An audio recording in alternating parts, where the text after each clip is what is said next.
wabarakatuh. Alhamdulillah, alhamdulillahilladzi anzala ala abdihil kitab wa lam yaj'al lahu iwaja qayyiman liyundhira ba'san syadidan min ladunhu wa yubashshirul mu'minin alladzina ya'maluna shalihat anna lahum ajran hasanah.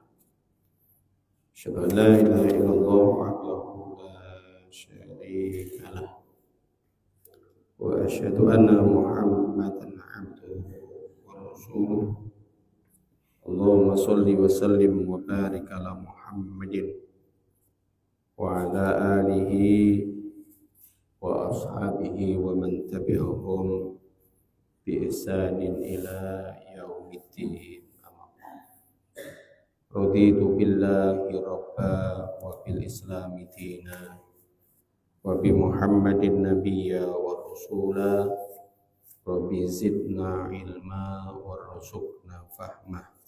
Amin amin ya rabbal alamin. Bapak-bapak, ibu-ibu, para jamaah sholat maghrib yang semoga kita semuanya selalu dirahmati oleh Allah Subhanahu wa taala. Amin amin ya rabbal alamin. Mari kita mengawali di dalam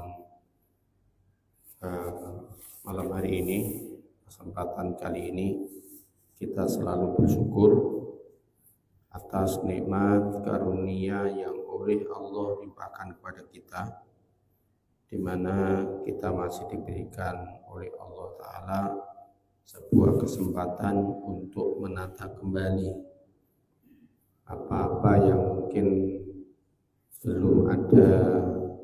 belum sesuai dengan apa yang dikehendaki oleh Allah. Monggo-monggo kita semuanya, kita sami betul-betul menggunakan waktu yang diberikan oleh Allah Subhanahu wa taala ini, jangan sampai sia-sia, jangan sampai mubadir, karena waktu terus berjalan, waktu terus berlalu, tidak bisa direfleks kembali. Kesempatan-kesempatan yang diberikan oleh Allah, mari kita gunakan dengan sebaik-baiknya. Dan mudah-mudahan kita termasuk orang-orang yang selalu menghidupkan sunnahnya Rasulullah SAW, dan mudah-mudahan kita akan dapatkan syafaat Rasulullah Muhammad SAW. Amin amin ya rabbal alamin. Bapak-bapak, ibu-ibu yang dimuliakan oleh Allah, mari kita lanjutkan masih di dalam babul amri bi qitali an-nasi hatta yaqulu la ilaha illallah Muhammadur Rasulullah. Kemarin kita membahas yaitu hadis yang pertama.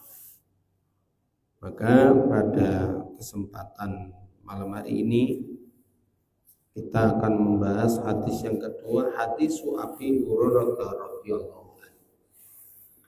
Hadis dari Abu Hurairah radhiyallahu anhu, qala Rasulullah sallallahu alaihi wasallam, umirtu an uqatilan nas hatta yaqulu la ilaha illallah. Faman qala la ilaha illallah faqad asama minni nafsahu wa maluhu illa bihaqqihi hisabuhu 'ala Allah.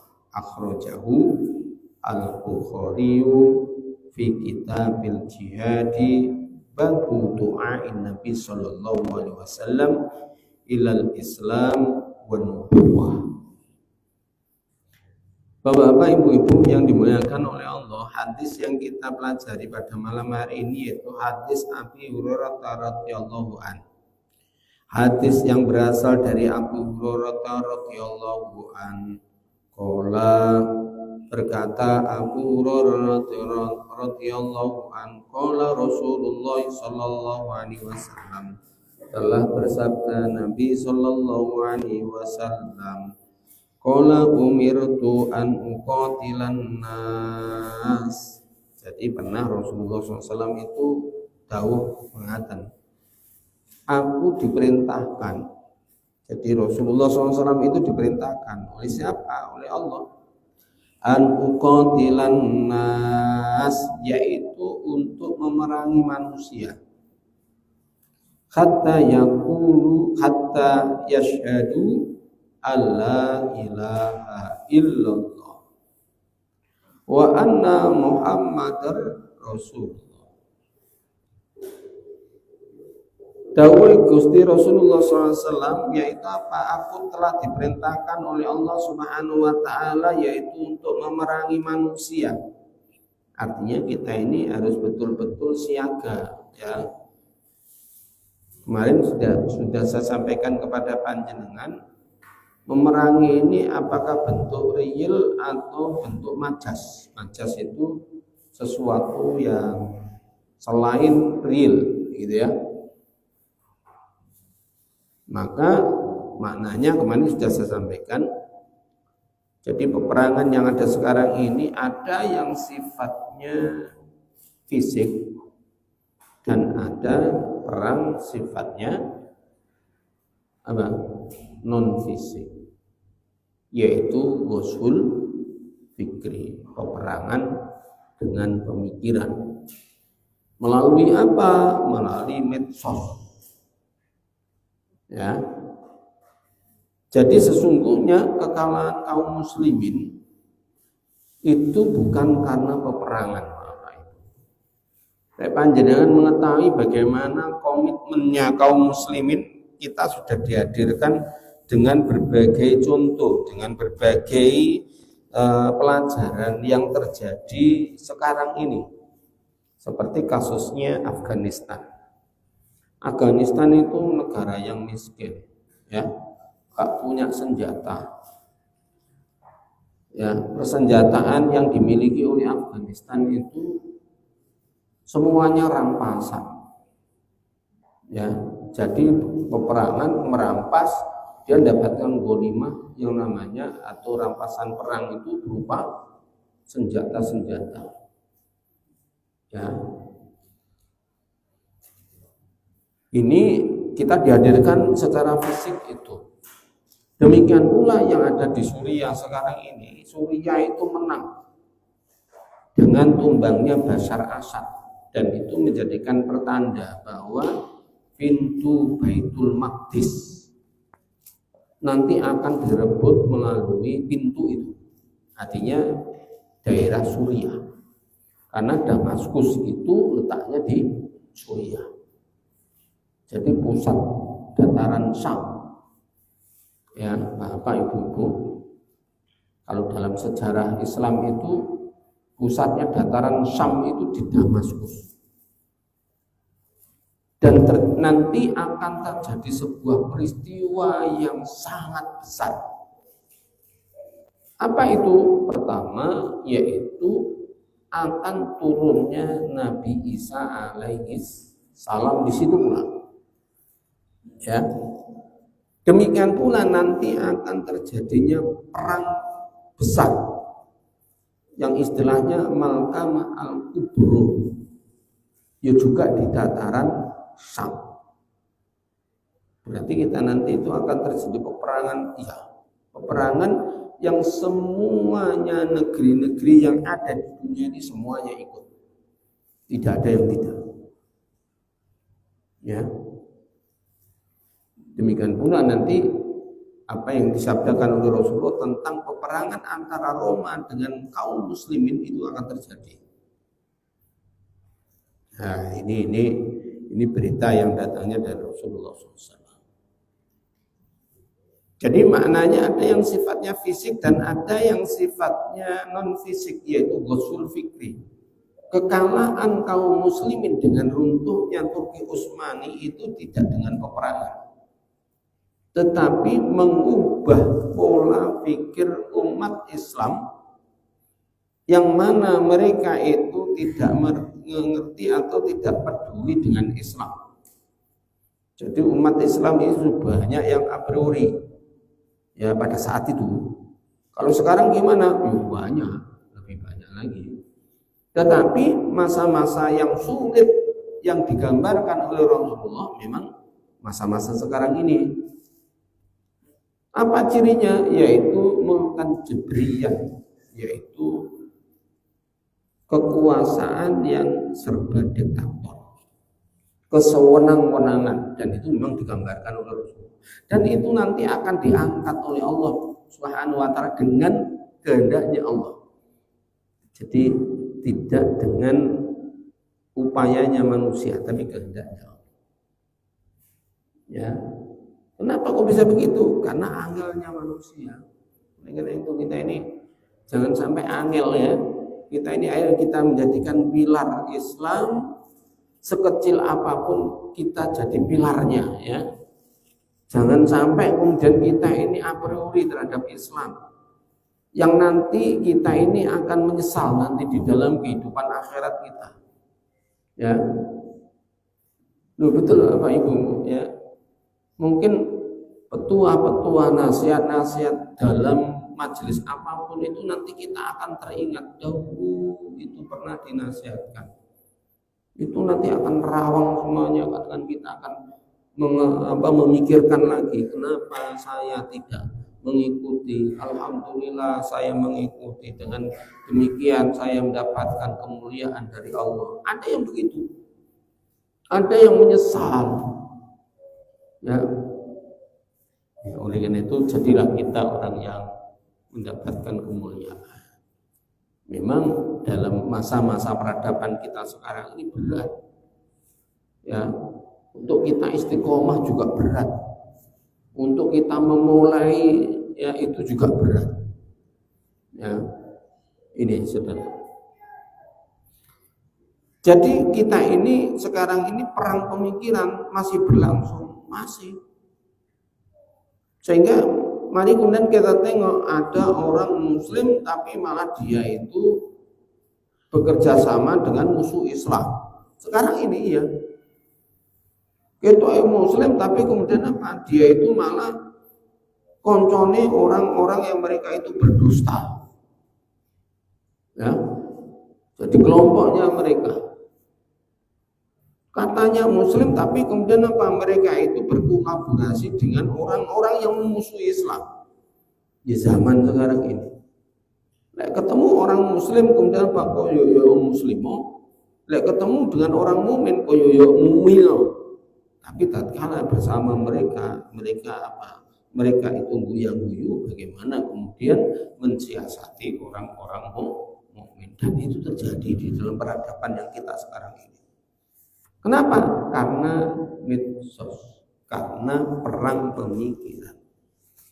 Oleh karena itu, kalau kita ini ada kebaikan, ya, mari kita ini sebarkan, mari kita ini enteng menyampaikan.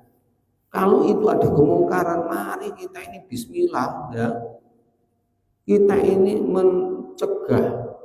Ya, persoalan kemudian ini nggak berhasil itu bukan urusan kita, ya. Bukan urusan kita.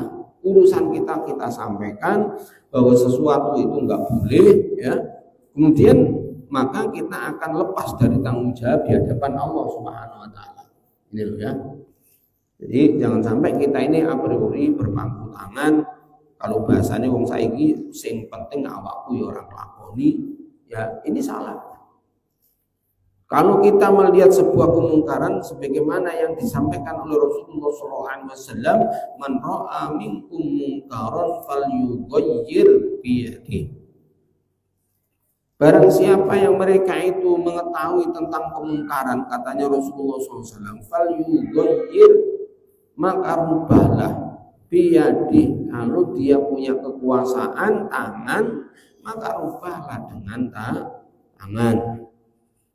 Fa'in lam yastati, kalau seandainya itu tidak mampu dengan tangannya karena sudah berusaha ternyata nggak berhasil, fa'in lam yastati wa bilisane, apa bilisani itu? Yaitu dengan lisan.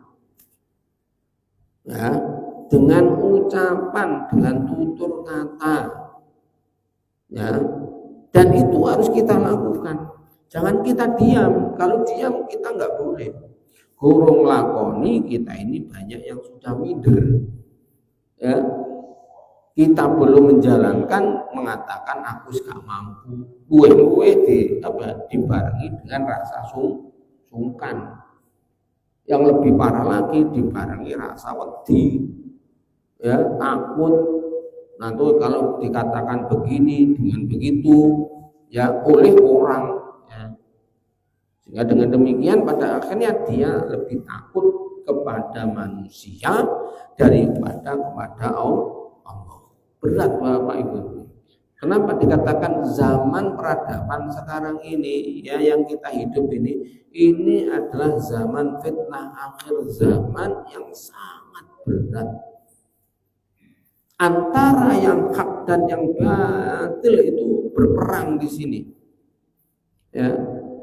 Ada yang kemudian dikatakan oleh Rasulullah SAW itu pagi harinya dia iman, sore harinya kafir. Al-Quran juga demikian menyatakan begitu. Ya. Artinya kafir gimana? Tidak mau menerima Islam. Ya, ini saudara. Karena itu, ya, ayo kita ini cinta dengan majelis-majelis ilmu. Ya, karena begini, ya, kita selalu berdoa. Mudah-mudahan dengan adanya majelis ilmu itu kita dilapangkan oleh Allah. Artinya dilapangkan itu apa? Enteng perilaku kita untuk menjalani kehidupan ini. Enteng untuk kemudian apa? Kita ini ibadah kepada Allah. Enteng untuk menata diri kita di dalam kehidupan yang kita nggak tahu kapan kita akan mati. Ya. Saya 2 hari ini teman-teman saya kabarnya mau mati. Yang gontor itu ada 3 orang. Ya. Ini tadi juga ngelayat meneh. Ya. Samping ya mati. Ya. Artinya apa? Artinya ajal itu kita nggak tahu. Dengan ketidaktahuan itu, mari kita berusaha dengan sebaik-baiknya. Memang fitnah itu berada di mana-mana, ya, berada di mana-mana. Iya, tatkala kalau kemudian kita ini kapasitas kita ini lemah, ya, terus piye, ya, saya yakin itu akan mengikuti arus yang terjadi pada saat itu kalau tidak memiliki prinsip yang kuat. Ini Bapak Ibu. Saya lanjutkan, jadi maknanya bisa jadi secara fisik karena kita ditunjukkan memang fisik, ya, perang.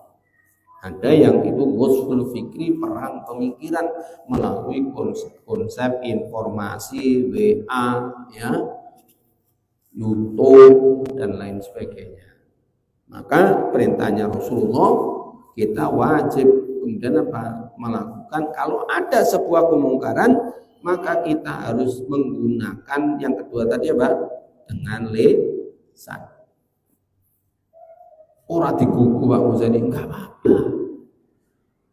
Itu betul Bapak Ibu. Panjenengan nyampaikan kebenaran, enggak gelem orang itu enggak apa-apa. Yang jelas Allah apa? Kita ini memberikan bukti bahwa sudah disampaikan. Ya, dengan siapa? Mesti ikut pengajian, kemudian harus mendatangkan pengajian. Enggak, panjenengan diberikan yang sangat mudah, ketemu koncone, ketemu dulure, ketemu bojone, ketemu siapa lagi? Anak-anake, ya. Maka itu kemudian apa? Amru bil ma'ruf wa nahyu 'anil munkar. Jangan cegek. Ya, bahasane wong Jawa kan aku cowok ngomong ibu lah balik orang ini, ya, hanya yang begitu. Ayo kita tahan itu. Artinya apa? Mari kita selalu kemudian melakukan sesuatu yang kemudian apa? Ditunjukkan oleh Rasulullah. Nah ini ya. Jadi kita ini menjalankan pasti ada kebaikannya di hadapan Allah. Ya, artinya kita ibadah gitu. Persoalan kemudian itu nggak berhasil, nggak gelem orang lungu, ya kita bermain medsos, bermain HP, bukan pada waktu pengajian HP-an, bukan. Tapi apa? Ya seperti informasi begini live. Mari ngono apa? Dibuat YouTube, di share, ya, Instagram share, ya, di Facebook share, mana? Di TikTok share, ya, pokoknya share, ya. Kenapa peluang ini saudara, siapa yang melihat, siapapun orangnya, ini saudara. Lek iso kemudian apa? On air nggon radio. Nah, lek iso kemudian ceramah. Ya, ini saudara. Aku sungkan ya ceramah ya. Mungkin ketakmiran perlu nanti belajar ceramah ya. Ya. Ngadeg mungkin seminggu pisan, bukan Jumatan. Ya waktu dia kesepakatan takmir kapan, kemudian apa kabeh takmire ngrungokno. Kan gitu ya. Apa bisa? Kalau kita ingin kemudian berniat untuk memakmurkan masjidnya Allah dengan berbagai cara yang itu akan memberikan kontribusi untuk kemakmuran masjid, insya Allah itu bisa. Ini saudara. Enggak, aku iso ceramah mau contoh, gak apa-apa mau contoh. Ini saudara. Saya lanjutkan. Ternyata itu, ya, itu saudara. Berarti apa? Kalau kemudian seandainya itu sudah dilakoni orang digawe, maka hadis Rasulullah itu kemudian berlanjut, fa illam yastati. Maka apabila itu tidak mampu, wis diomongi bolak-balik ora tegas, maka akhir yang mesti dilakukan oleh seorang mukmin yaitu apa? Yaitu wabi qalbi. Apa maknanya wabi qalbi itu? Yaitu berdoa. Itu betul ini. Ya. Orang enggak berdoa kepada Allah. Karena berbagai dunia ini tidak lepas dari Allah Subhanahu wa taala. Ya, mari kemudian kita tengok ada sebuah kisah Nabi yang enggak digawe oleh umatnya. Siapa itu? Pada akhirnya pergi Yunus. Yunus itu Nabi Yunus datang ke sebuah tempat enggak digawe. Ya. Tapi Yunus masih menyampaikan ke sana kemari walaupun dia diusir oleh kaumnya. Ya. Nyampaikan ini diusir, nyampaikan itu diusir, orang digawe jarna Yunus. Ya. Pada akhirnya Yunus pun kemudian apa? Yunus pun kemudian berdoa kepada Allah Subhanahu wa taala ya terhadap fenomena seperti itu. Maka Allah Subhanahu wa taala ya itu kemudian apa?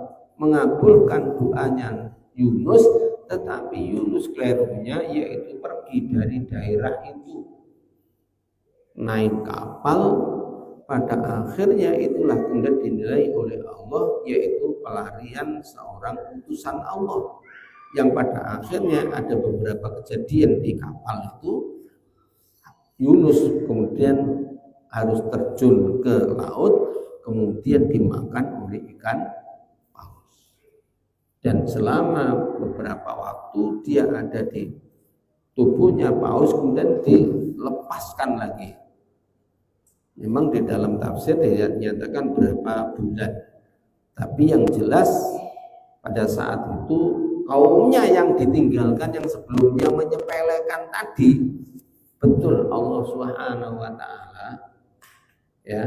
Kalau di dalam beberapa banyak riwayat itu dinyatakan begini, para utusan-utusan Allah ya tatkala meninggalkan kaumnya itu ada tafsir menyatakan 3 hari setelah ditinggalkan oleh utusan Allah dari tempat itu. Kemudian adab turun. Ya. Nah, Yunus mungkin itu juga gitu. Ya. Jadi kaumnya itu betul ya, patung yang disembahnya disambar petir, pecah. Ya. Nah, pemuka kaumnya Yunus itu kemudian ingat apa yang disampaikan oleh Yunus, supaya kemudian mereka meninggalkan penyembahannya dan kembali kepada menyembah Allah Subhanahu wa taala. Nah, ini malaul ladina qaumihi yang kemudian sadar ya. Tapi kebanyakan ya di dalam riwayat kisah umat terdahulu itu pemuka kaum itu malah yang mendigani untuk melawan utusan Allah. Ya, sepanjang masa itu. Ya, Musa dengan Fir'aun, gitu ya. Yunus dengan kaumnya. Demikian pula Nuh dengan kaumnya, termasuk anaknya. Ya, Nabi Lut, Nabi Idris, semuanya dengan malaul ladina qaumihi, yaitu orang-orang pemuka kaum yang punya jabatan di kaum itu. Demikian pula yaitu diutusnya Rasulullah Shallallahu Alaihi Wasallam, tidak terlepas siapa pembangkang, siapa yang mereka menolak, ternyata juga pemuka kaum. Dan itu diabadikan di dalam Al-Quran, Bapak Ibu. Ya. Dan itu berlaku apa sampai sekarang ini? Ya berlaku. Oleh karena itu kenapa di dalam Islam itu kedudukan jabatan itu bukan sebuah anugerah, musibah. Betul itu musibah. Ya, musibah maksudnya. Tapi wong saiki kleru. Klerune apa? Untuk jabatan ngomongnya alhamdulillah. Wong saiki golek jabatan direwangi utang-utang. Ya. Direwangi kemudian apa? Suap sana, suap sini karena jabatan. Ya. Kalau jiwa orang mukmin itu kemudian apa? Itu takut kepada apa yang kemudian akan membelenggunya. Sampai-sampai ada ulama Imam Hanafi, ya. Imam Hanafi itu adalah ulama yang masyhur. Ya, pada saat kemudian pemerintahan Abbasiyah.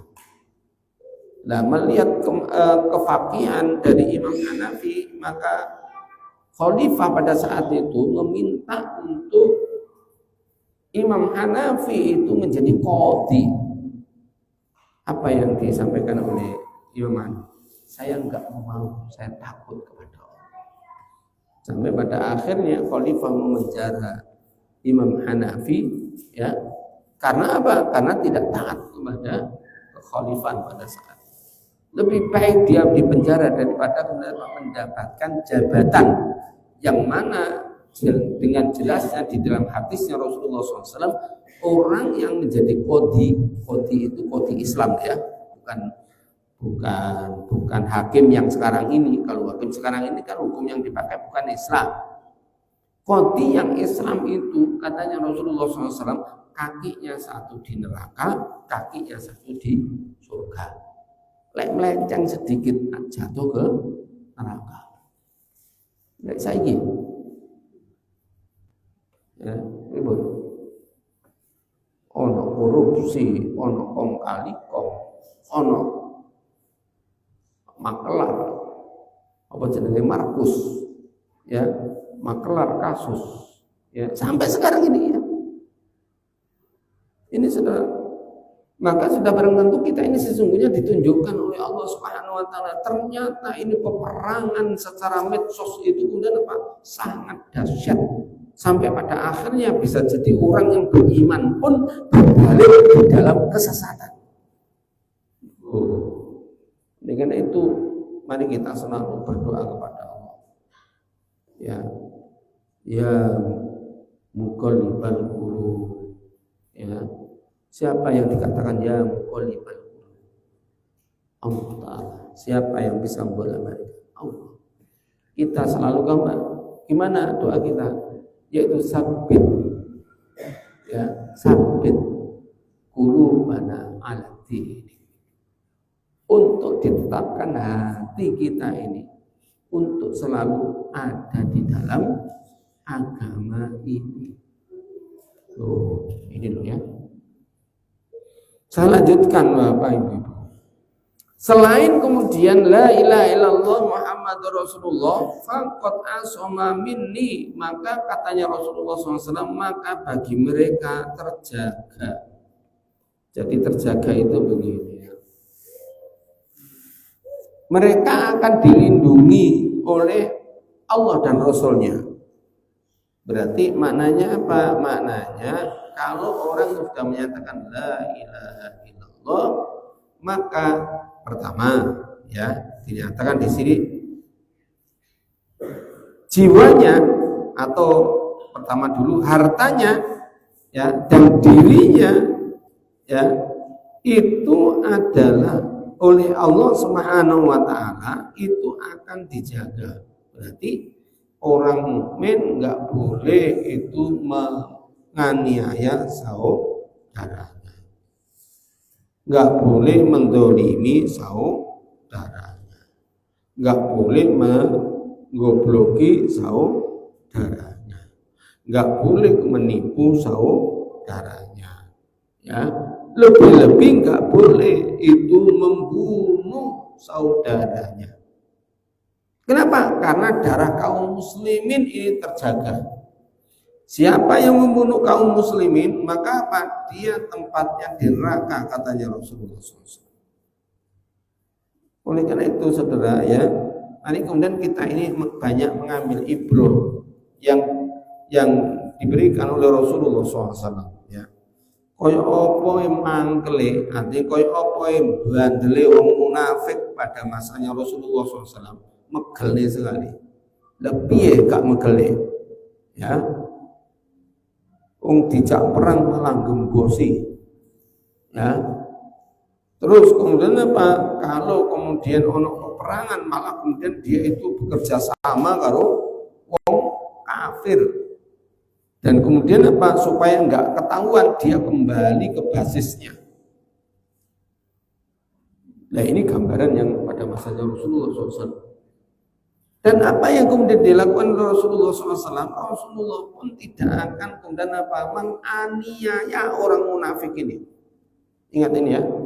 Tidak pernah ada suatu riwayat yang kemudian Rasulullah SAW itu kemudian dia tetap dinasihati, yang digempur malah orang Yahudi. Jadi habisnya orang Yahudi di Madinah itu mereka karena terjadi pengkhianatan terhadap perjanjian dhimmah, perjanjian jaminan. Jadi sekarang ini mereka daku-daku ya. Kok mereka kumpul di Palestina ya, sedang Palestina kan dataran Syam iya. Dan itu cocok dengan sabdanya Rasulullah SAW ya. Kok enggak dihadap langsung aja Manguzaliyah seperti umat terdahulu? Maka sesungguhnya tidak diadabnya sebagaimana umat terdahulu itu adalah doanya Rasulullah SAW, dan itu dikabulkan. Jadi kalau dihadap itu sebagai yang hak, enggak terjaganya gimana? Seorang jiwa orang mukmin tatkala kalau kemudian dia murtad kepada Allah Subhanahu wa taala, artinya dengan agamanya Allah, maka dia akan dijatuhi hukuman dalam hukum Islam, hukumannya adalah dibunuh. Ya. Kenapa? Karena ini berlawanan dengan apa yang dijanjikan oleh Rasulullah, berarti dia keluar dari Islam ya. Dan keluarnya orang yang dia sebelumnya beriman kepada kekafiran ini memang sangat membahayakan. Ya. Dan itu mungkin kita bisa dapati di berbagai masa. Ya, di berbagai masa ya. Seperti hanya katakanlah contohnya Musa. Ada muridnya Musa yang menjadikan panglima, yang diangkat panglima oleh Firaun, dan juga termasuk kemudian yang mati di mana, di lautan. Ya. Ini sebuah fenomena yang kemudian ditunjukkan oleh Allah Subhanahu wa taala. Ila bihaqi maluhu, kalau kemudian dia itu murtad, ya, kemudian terjadi peperangan, maka maluhu, maka hartanya juga tidak bisa terjaga. Hanya saja rampasan perang di dalam konsep syariat Islam, kalau dulu pada masanya awalnya Rasulullah itu dibagi, Bapak. Dibagi rata kepada orang-orang yang berperang. Ya. Dan dalam perkembangannya pada akhirnya tidak dibagi, tetapi dimasukkan ke Baitul Mal. Dan ini menjadikan sebuah kerangka berpikir bahwa Islam itu ada perbendaharaan keuangan. Ya, tapi yang kita kenal sekarang ini kan departemen keuangan, kan gitu ya. Tapi kita tidak mengenal Baitul Mal. Nah, ini memang kondisinya umat ya memang begitu. Sehingga sekarang ini ya banyak perbankan syariah, tetapi ibaratnya dia masih ada dalam sistem bukan Islam. Ya, kan repot ini ya. Ini fakta. Ya. Terus bagaimana? Nah, inilah memang fenomena akhir zaman kejadiannya bermacam-macam. Oleh karena itu tinggal kita, ya. Wa hisabu 'ala Allah. Jadi kalau kemudian itu seandainya terjadi, ya, maka perhitungannya itu diserahkan kepada Allah Subhanahu wa taala. Seandainya ada semisal, kalau sudah ada ketentuan bahwa hartanya orang muslim itu terjaga, orang muslim satu dengan yang lainnya enggak boleh mengambil, ya, walaupun sepeser pun enggak boleh, kecuali mendapatkan keridhaan.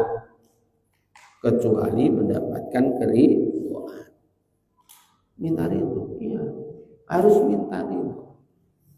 Enggak boleh tidak minta ridho. Enggak boleh ambil, Pak Ghazali, enggak boleh ambil. Minta ridho. Ya.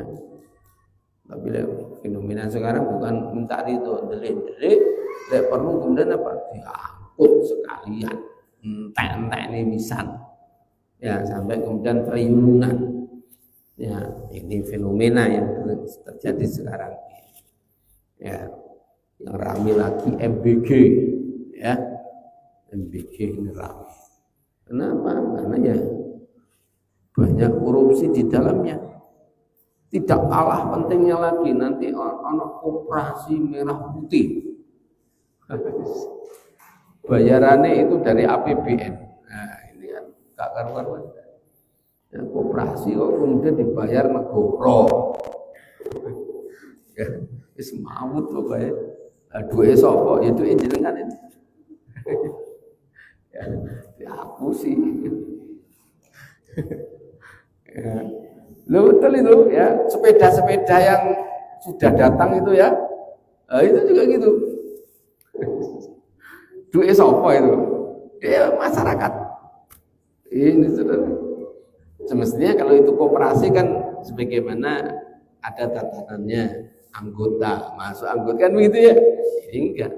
Jadi diadul-adul antara konsep yang itu APBN dan yang kemudian koperasi yang konsep gotong royong itu. Terus enggak karu-karuan. Terus gimana? Ya sembuh. Karena ini fitnah. Oleh karena itu apa? Oleh karena itu kita semestinya bernaung kepada Islam. Jangan sampai kemudian kita ini, dan kita bisa membaca sedemikian rupa itu karena apa? Kita punya bandingan. Ya, ini apa itu? Seperti halnya saya mengatakan perbankan sekarang ini kemudian apa? Tidak terlepaskan dari sistem ribawi. Ya. Kok bisa begitu? Iya, karena apa? Karena dia masih tunduk ke bank sentral. Dan bank sentral bergeraknya tidak lepas dari suku bunga bank. Iya. Nah, itu aja ya. Jadi kalau itu tetap terjadi, ya dirinya juga tidak bisa menahan diri, hartanya juga tidak karu-karuan, ya karena rusaknya umat ini, maka apabila kemudian itu overlap, tidak sesuai dengan tuntunan, maka hadis ini mengatakan wa hisabuhu 'ala Allah. Maka nanti perhitungannya, pertanggungjawabannya di hadapan Allah. Oleh karena itu, kalau bahasanya kita selalu ittaqillah, ya takutlah kita kepada Allah, bahwa kehidupan kita ini sementara, kita tidak akan bisa tahan lama di dunia ini. Semuanya akan menuju kepada titik pertemuan kembali kepada kelemahan. Ya, kita dahulunya anak-anak ya yang sangat lucu berubah menjadi dewasa, kuat, teguh, sehat, perkasa, cantik, ya. Tetapi dengan waktu kemudian berjalan, semuanya akan sirna, kekuatan akan luluh lantak, ya. Otot-otot juga sudah kendor kabeh. Sikil-sikil sudah apa? Linu-linu. Digi ngadeg wis gringgingen kan gitu ya. Ya, ngadeg manyet langsung mumet. Ya. Ya apa ya? Kok kemudian ngadeg mumet ini? Ya, enggak menyadari ya. Ya, pada akhirnya oleh karena itu Bapak, Ibu-ibu yang dimuliakan oleh Allah, mari kita berhati-hati. Akhrajahu al-Bukhari fi kitab jihad. Hadis dikeluarkan oleh Bukhari di dalam kitab jihad bab du'ain Nabi sallallahu alaihi wasallam ya, ilal islami wa nubuwah. Jadi ini kita bisa dapatkan penjelasan yang panjang ya di dalam kitabnya Bukhari, dan di situ nanti akan ada tentang bagaimana doanya Rasulullah SAW, bagaimana itu tentang Islam dan nubuwah, dan di situ banyak cerita-cerita ya bagaimana kita mensupport, kita optimis bahwa kita ini ada di dalam Islam dan kita tidaklah kemudian apa akan dirugikan oleh Allah Subhanahu wa taala. Masih ada waktu ya? Hah? Oh, 3 menit. Mungkin ada yang ditanyakan apa Ibu? 3 menit ya. Ini tak wocok nih, ini rotok panjang ya.